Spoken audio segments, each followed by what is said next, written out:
only thing is that I want to see his house with the Grant, how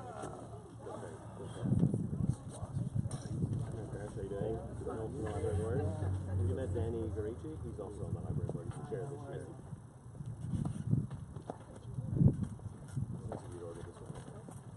Yeah, it looks like it's going to be the last one for a while.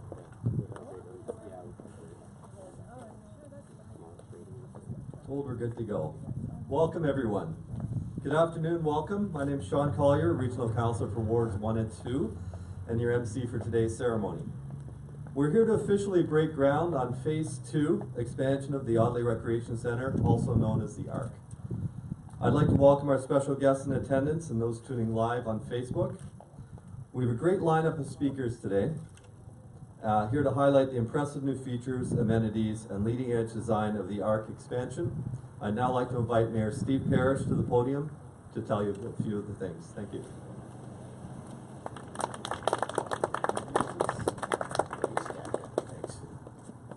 Thanks, Sean. I'd like to just acknowledge some of our guests. We have, besides Regional Councillor Sean Collier, we have Regional Councillor Colleen Jordan, Councillor Pat Brown, Councillor Renrick Ashby, and I think that's everyone. We have a plethora of town staff who have been very, very involved in the development of Phase 2, and of course we have our representatives from the Ajax Public Library and Donna Bright, our chief librarian. You know, the success of the Audley Recreation Centre has been, I think, outstanding.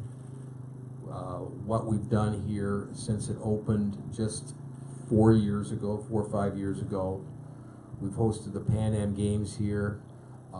This center has become, as earlier centers in our town have, real focal points for a brand new community up here in Northeast Ajax, which is now fully built out and a vibrant community, and a community that needs this kind of space.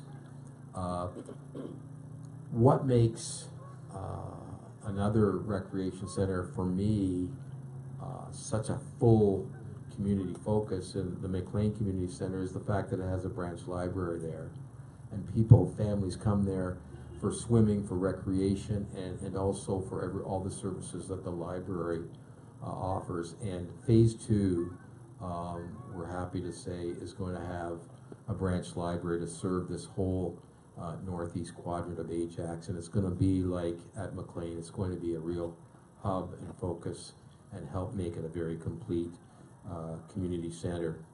This has been a project that has been near and dear to all councillors, whether they represent the North End or not. It's been something that we've seen as vital for the development of our community, and something that really brings our community together in a real and practical way, and will offer some tremendous services here.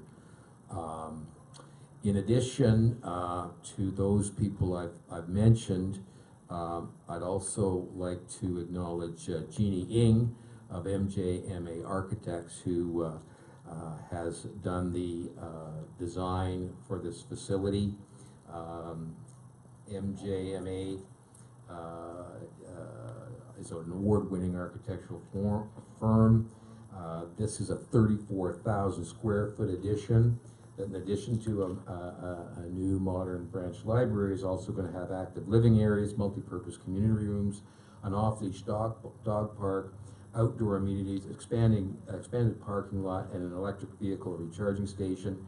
And you know, it's going to be a really, like the first phase, it's going to be state-of-the-art. It's going to be LEED certified, very much consistent with the tradition of this council to build all of our new buildings to LEED certification standards to reflect our commitment to our environment and to sustainability.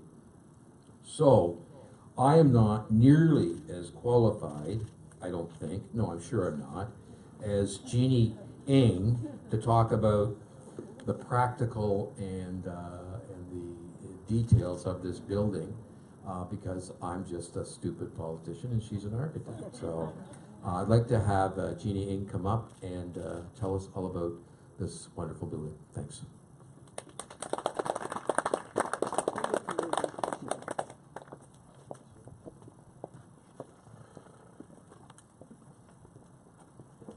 Thank you, Mayor Parrish, for this privilege. And you've given me an awful lot of credit, so I think I need to spread it out a bit. I'm here with my team members from the office. I've got Nick Croft and Carrillo Lobach, who are both key members of the design team. So it's me, but it's also a whole lot of other people. But thank you for the privilege of us inviting us for this milestone event for the project. My office has been working on it for quite a while now, and it's an important project in our office because it's spanning, it will, by the time it's completed, will be nearly a decade of time. So I'm here to talk about some of the fantastic features that are going to come up in ARC 2 for the community. ARC 1, as you mentioned, as the Mayor mentioned, was opened in 2013, and I didn't get to visit the site until 2015 when the work of ARC 2 started. And from that first meeting, or first site meeting, to every meeting that I've had with the town staff, with our project manager, Catherine Bridgman, it has always been very clear the principles that the town values and holds dear and wanted to see continued in the second phase of the building. The first principle, I think, that really guides the design of ARC 2 as well as ARC 1 is environmental sustainability. You mentioned that it will be designed to LEED standards, which means that every component, every system, every space in the building follows the criteria of what LEED defines as a sustainable building. This manifests itself in things like the stormwater management system for the site. All the rainwater that's collected off the new parking lot and the existing parking lot, as well as the building's roofs, get collected, and they get filtered via the bioswales that are in the parking lot, as well as underground filtration banks, which filter the water before it gets returned back to the natural watershed of the area. Another sustainable feature would be the building systems that will make the building up. It will be extremely high performing building, which will result in a 25% reduction in energy use compared to a building that's been constructed with standard construction methods. Finally, something that's not talked about often is actually the environmental implications of construction. So LEED standards also manifest itself during construction. So things like waste that occur during construction will be collected and diverted, and that results in minimal waste. The second principle that I think that the town values and will be implemented or continued in phase 2 is the notion of accessibility, but also inclusiveness. The building will be fully accessible to anybody who is in a scooter or is using a stroller. Extra room has been made for maneuvering around the building. The AV system has been designed to accommodate those with hearing impairments, and wayfinding has been integrated into the design of the building so that if you're visually impaired, you're able to find yourself around the new facility. Another consideration would be the notion that what phase 1 has already started, and that is community building. So ARC 1, I think, has been embraced very much by the community as a place for them to gather and to use. And phase 2 will be an extension of that. We worked with the town to figure out what would be most useful and appropriate for the community, and we came up with a program that would make the building a place where people might gather often and use to interact with each other. We considered not only what was needed on a daily basis, but we considered what would be needed on a seasonal and long-term basis as well. Each of the main spaces in ARC2, the community hall, the library, and the active living studio, have the ability to transform. So the community hall can accommodate an event of 500 people, and it would be supported by a warming kitchen, a full-service bar, and a retractable stage. But it can also be subdivided into 3 separate spaces for smaller gatherings. The new library branch will be able to accommodate their book and multimedia collection. But embedded in the floor are cable ducts, which will allow the library to change their focus to electronic media as time passes. The active living studio will have fitness equipment like the Synergy 360 exercise space, but it will also have AV equipment that will allow for virtual fitness classes to be downloaded. Outside in the park, we'll have the splash pad that will feature granite boulders and gentle water sprays. This has been designed with younger children in mind relative to the existing splash pad, which right now it caters more to older kids. And the new splash pad will be more like a discovery landscape for younger children to move around in. The park will also feature a new landscape hill, which you can kind of see right now behind the big truck. And that is going to be a feature that we're fairly excited about because it's going to be an excellent toboggan hill in the wintertime, as well as a great space for lounge seating during outdoor events in the summertime.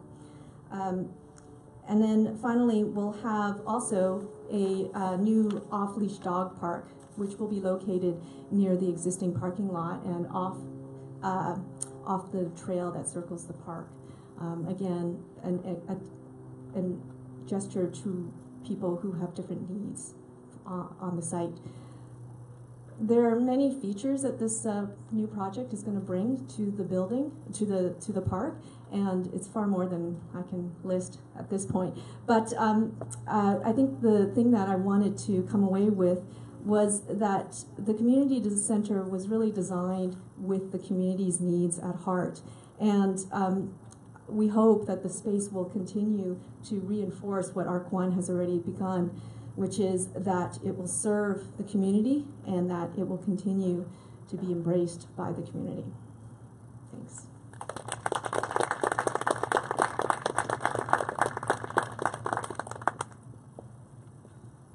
Thank you very much, Jeannie.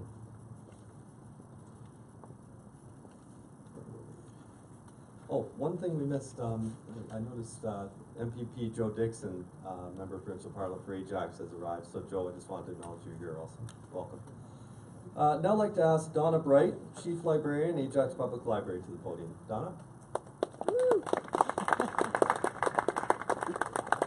Thank you, Councillor Collier. I would like to acknowledge the Library Board Chair, Danny Goreshi, and former Board Chair Phil White, who are here as guests, and looking forward to seeing the photos and plans that the board hasn't seen yet. It is no small thing to build a library. I have to thank Council current and past for the continued commitment and resolve to put this library branch up. I'd like to thank the town's senior staff for working with Council to figure out how to pay for this library. And I'd like to also point out Catherine Bridgman, who's sitting under the canopy there. Catherine's a project leader for the construction of this building, and she's been nothing but patient and kind with the library staff and walking us through the process, and thank you very much, Catherine. I'd like to also acknowledge 2 of my colleagues, the Director of Recreation, Culture and Community Development, Tracy Vaughn, with whom we have to share this beautiful facility when we move in, and the Director of Operations and Environmental Services, Dave Meredith, who ultimately is responsible for the facility when it's, now and when it's complete. Library staff and library board trustees are excited to be growing the library services, not just for the residents of the Northeast Quadrant, but for the community in general.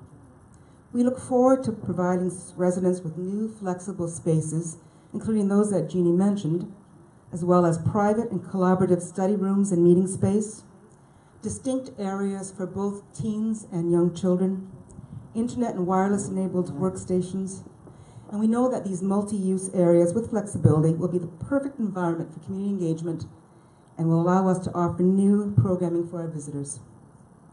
We thank everyone here. We look forward to the opportunity to help our residents to foster their lifelong learning and to increase and support their leisure activities. And thank you.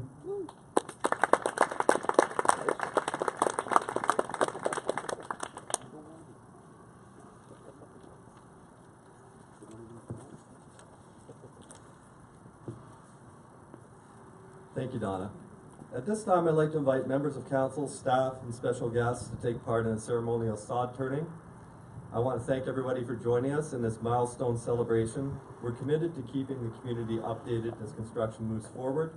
For the latest updates on ARC Phase 2, please visit our website at www.ajax.ca/ARC Phase 2, all one word.